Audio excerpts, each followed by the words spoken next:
self-determination, with the former stressing, in theory at least, the rediscovery of a new self as a precondition for liberation, while the church engaged in cultivating a sentient Christian but post-colonial identity. In Mozambique's Tete, oral texts suggested that missionary priests were engaged in exactly the kind of transformational work that Frelimo would have had to undertake on its own, with the same degree of intensity that its counterparts in Portuguese Guinea had undertaken to initiate their armed insurgency. That is why the nationalist texts in Mozambique had nothing of cultural or contextual value directly related to Wiriyamu case before its disappearance. But the church documents and their ephemera did. However, even here, among materials related to the church and owned by the church, the voice of the local community, the parishioners and the survivors were murmurous. They were inked by priests in missionary society bulletins. Consequently, these voices left one in the dark on how survivors and informants volunteered themselves into written history, so to speak, how the text of Wiriyamu was compiled, revised, and transmitted, and how the priests protected their sources to safeguard the integrity of the story as revealed. As imperial holdings, could the Portuguese archives speak for the dead at Wiriyamu or their executioners? Not really. They appear as resoundingly silent at Frelimo, in large part because of Portugal's obduracy to investigate the event.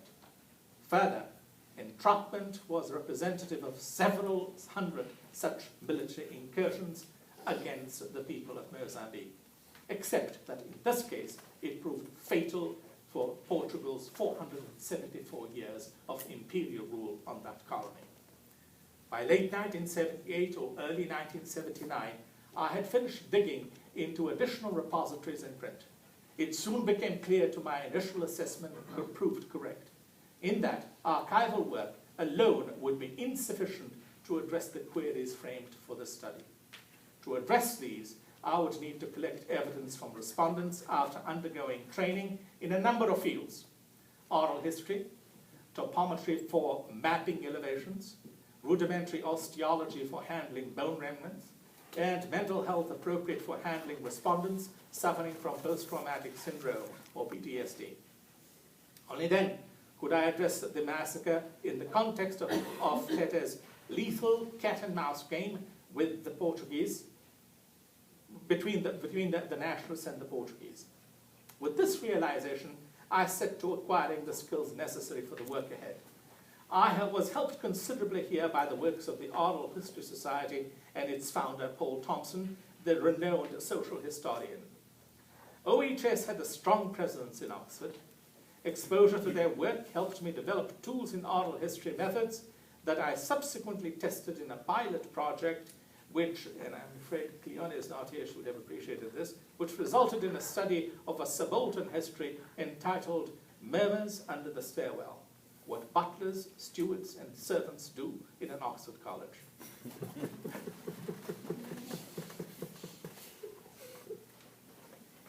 I'm glad I got a chuckle out of you. It's nice to see you. By late 1980, I felt reasonably confident of the skills that I had acquired for the study.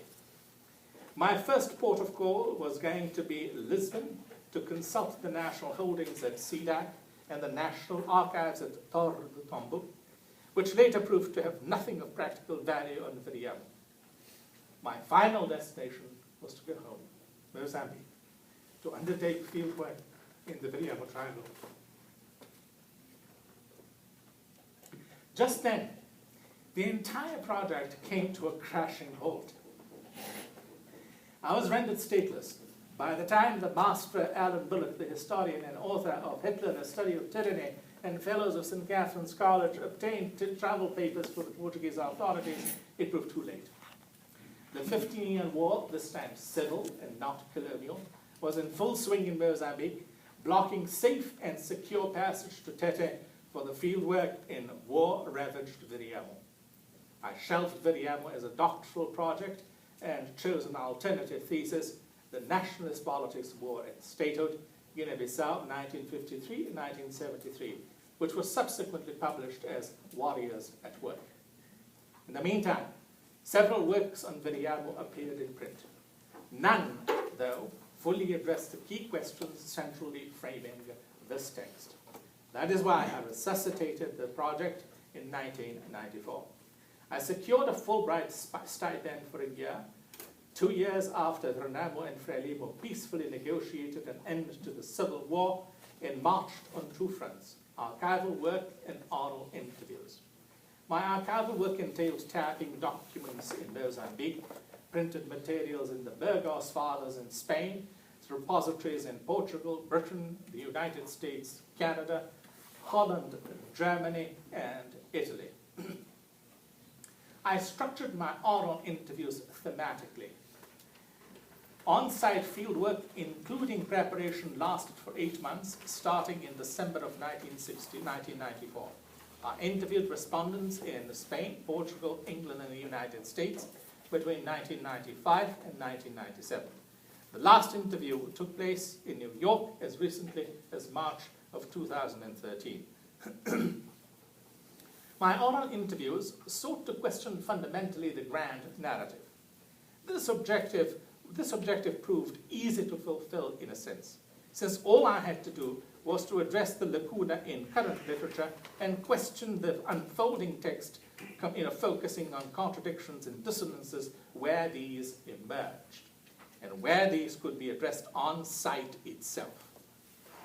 I was indeed well aware of the need to be extremely sensitive in how I framed my questions so as not to invite defensiveness in my respondents. On the other hand, I always used words like, help me understand this, or help me with this fact here. Initially, I found it difficult, though not impossible, to strip bias from oral evidence, particularly ones pregnant with evocative data. One approach I took was to always question the grand narrative and its alternatives posited to me in my head by imaginary respondents. I kept reminding myself there was an infinite number of inferences I could draw on for every fact presented. At first glance, you could infer an expression of affectionate care from hearing the story of a young herder carrying a goat home in his arms. Subsequent probes seeking clarification on its context, followed by a physical demonstration of how they carried the goats in their arms, under what circumstances they engaged in such practices, and how old was the herder, revealed the goat to be pregnant. Safe delivery of the goat was essentially a protection of capital. The loss of a kid would have meant the loss of a potential 45 escudos once the kid grew ready to be sold in the local market, not counting the loss of future kids if the goat died. On occasions, respondents wanted me to view the event through a certain prism. In one case, during a group interview, I was told that children had been pounded to death in mortars and pestles. And by the way, mercifully, we don't have that PowerPoint because there are some gory pictures. Yet I knew that men, let alone armed men, did not, in principle, handle mortar and pestle because of gender bias. If the Portuguese colonial forces did engage in beating children to a pulp in mortars, then they must have had ample time and energy to devote themselves to this task, thereby delaying their mission objective, which was to clean up Wiriyamu as quickly as possible of its living humans as if it did not exist. The soldiers and then interrogators, it transpired later, were keen to get the operation wrapped up before sunset, as they could tent up for the night in a relatively safe zone. This is not to suggest that rape, pillage, and the taking of women as trophies could not have occurred. They may have, but I failed to unearth primary oral sources proving the atrocities enumerated here to have occurred as told. When I asked respondents if they saw any of the atrocities mentioned above, they responded in the negative. I could draw only one conclusion from this, that in the heat of the storytelling, someone may well have just pestle to stand for the butt of a gun. The latter gruesome The gesture was very likely to have happened, since the Portuguese, short of arms and ammunition, were under instruction to spare bullets. We used grenades instead. They killed more people than a bullet, said the commander of the operation to me when interviewed later for this work.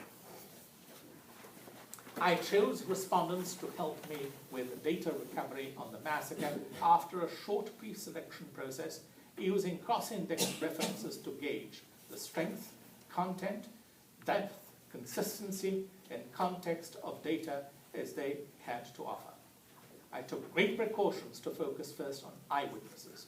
I placed on hold respondents eager to tell me their stories based on hearsay, or respondents with stories told to them by deceased primary sources until the first phase of recovering primary sources, primary data ended. I expressly eschewed topics of rape and genderized violence to minimize emotional footprint on female respondents unaccompanied by a female field worker. In all instances, I took great care to avoid triggering PTSD episodes. In the face of such episodes, and there were not many, my 2 field workers and I, one male and one female, and I stopped gathering data.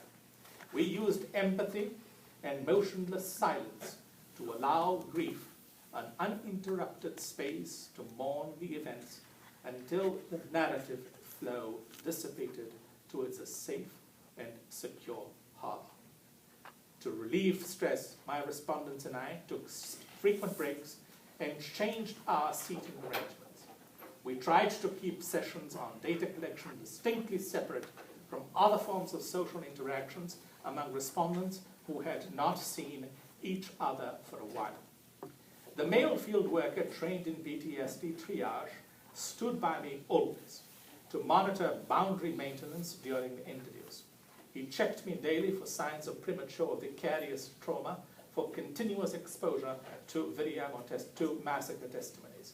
He also generally helped with the fact-finding, fact-checking, logistics, provisions, lodgings, water and fuel supplies, and structured time management. Clinicians experienced in PTSD-related fieldwork had advised me to take mandatory sabbaticals. I took 2. One to travel to Maputo to share preliminary findings with scholars at the Center of African Studies at Wiriyamu University, and the other I spent sculpting near Ponta do Ouro, a beach resort. We welcomed respondents to choose their place of interview. The majority of survivors chose the foot of a boab tree on the massacre site at Wiriyamu because they felt the need to bond with the survivor still rooted to the site, albeit a tree. Those are interviewed at adjoining massacre sites either chose a spot near a chapel or a water well. Survivors are interviewed in Shamusis selected a larger boab tree to lean against, quote, because it saw and could hear what we are saying, unquote. We designed all interviews to be minimally invasive. We began with recording basic biographical data and chose muted colors for microcassettes and the clothes we were wearing, and kept interview equipment and their carriers to a minimum, leaving the interview process visually free of the learned tools of the trade, pen and paper, etc. Where we needed these, we bought them locally. We felt that introducing imported materials could hinder the process of data collection. This way, respondents were free to focus on their testimonies in a place of their choosing, free of icons of imported modernity. We varied the formats of several interviews to fit in with the needs and the pace of respondents. Some preferred constant prodding. Others invited didactic probes, and here we sought to help of companions to cross-check facts on memory and recall. We used group discussions and palavers frequently for collecting data on lineage, demography, poultry, goats, and cattle. We found it was easier to gather data on vital commodities and resources, perhaps because these related to life in a village before its end. Such data ran the gamut, from points of reference pegged to specific boulders and land and watermarks to animal wildlife.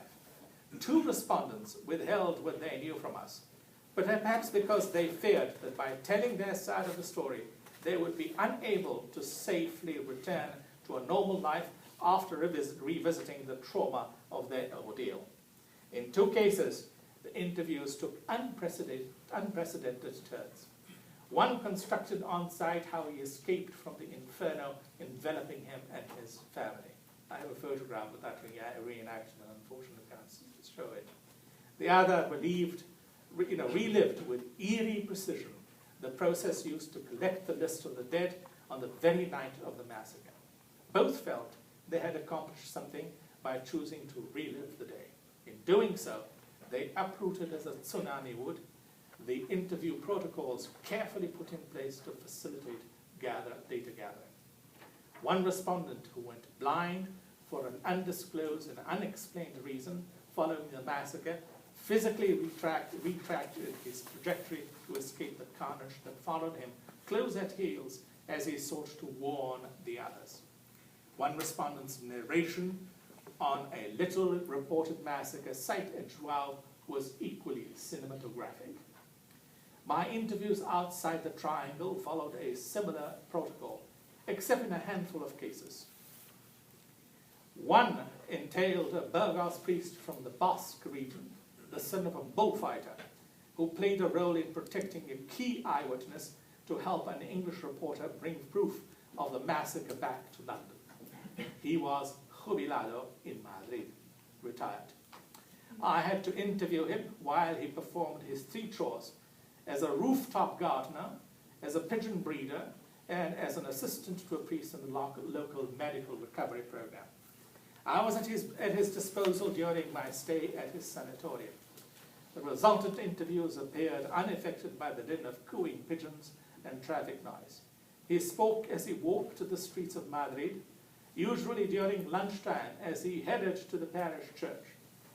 We were attached to microphones linked to an analog micro tape recorder, which I held in my hands to ensure we remained appropriately tethered.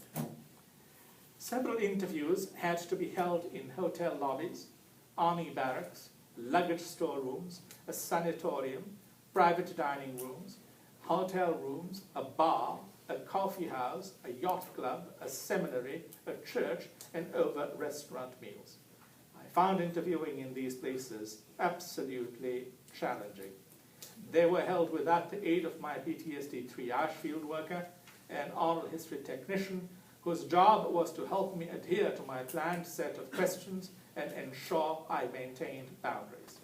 With the result that I had repeatedly had to review details of data recovered and ensure that they were recorded in their proper sequence.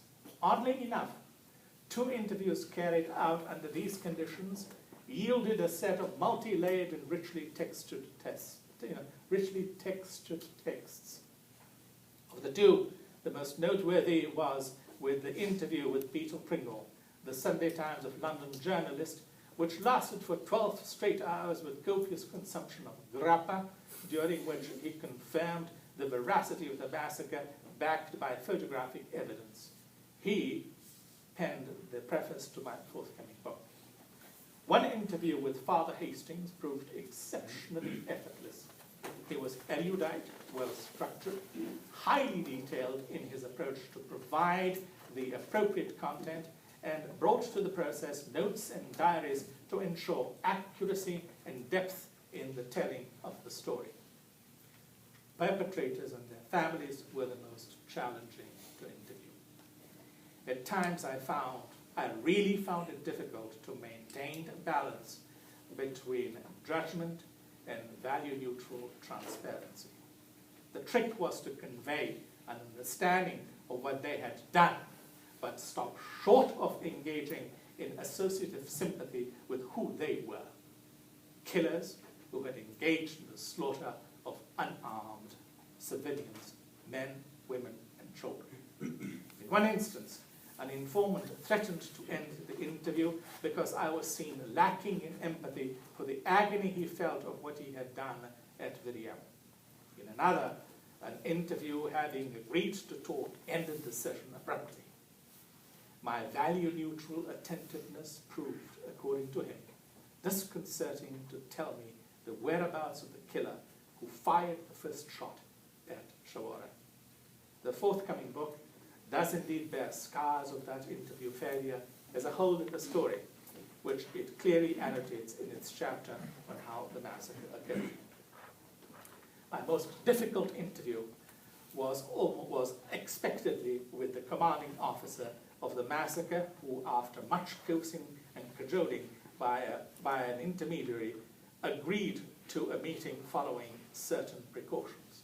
It was a veritable chapter from a John le Carré novel. He reserved the right to decline to meet me should his visual scan suggest him to walk away from the rendezvous. He asked me to go to a predestined spot and sit on a bench, its back wedged between hooks pinned to an oak tree. The tree overlooked a roundabout in a nearby pork farm located in a secluded area somewhere deep, deep south of Lisbon. He put in place one other condition, which was to allow him to reply to my questions with nods of the head, a precondition that nearly scuttled the interview, as responses had to be manually recorded against a lengthy scroll of questions which I had prepared in advance. Mercifully, after the first visual scan, he agreed to meet for an interview. He began with nods to say yes and head shakes to signify no. As we progressed with the interview, the head nods and shakes turned into grunts and then into clearly articulated responses. By late afternoon, the head nods disappeared once he eased into the interview process. I jettisoned the set of questions that I had planned to ask, ushering in a process of a free flow of information that lasted for a couple of all-night sessions, followed with supplemental daytime interviews conducted after his workday was over. His last words were truly cathartic. You know, I have not discussed these things as deeply as I have now, he said. He walked away, leaving behind a dark burden released from captivity in his within. The project went dark in 1997, after my Fulbright return, for several complex reasons.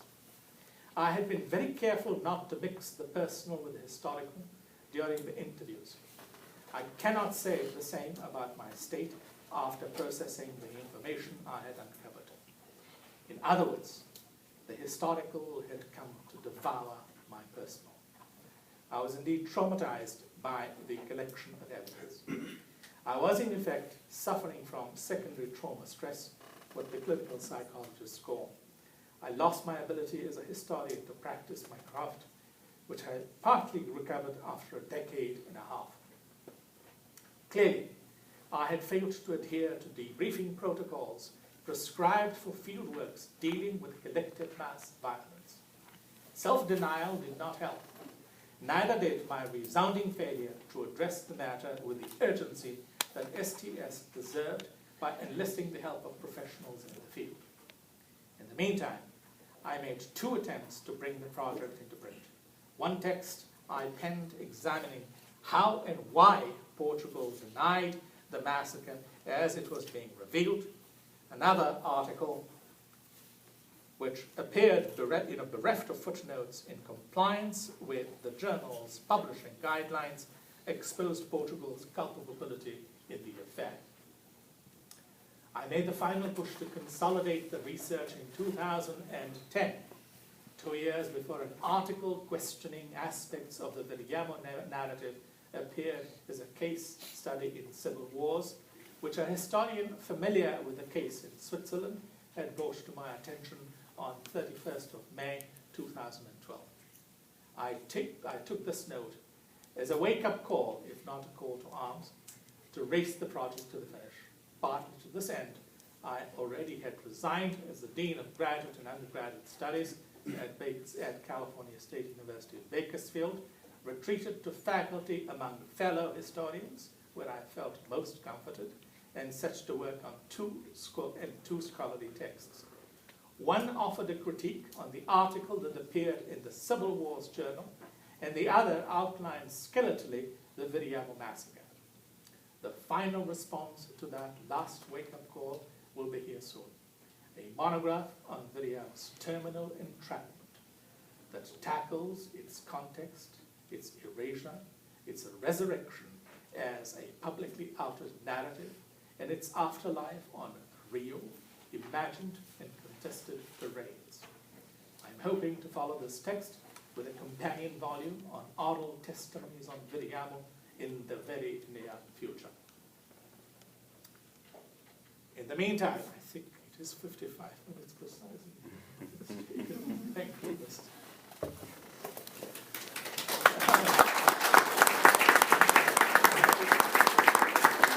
I have one final paragraph. Sorry, you are very clearly determined to leave.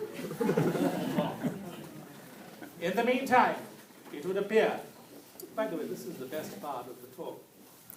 At least I think it's the best. You might disagree. In the meantime, it would appear official Portugal is unrepentant, except for Antonino Melo, the commander who led the massacre. Nailed to the cross by his conscience, he remains exactly where he is, haunted by images of half-burnt bodies left behind. Truly, with massacres like these in its imperial history, can Portugal afford to lose its national conscience? I hope this text will help Portugal's civil society find it and help its nation atone for Wiriyamu's total wipeout.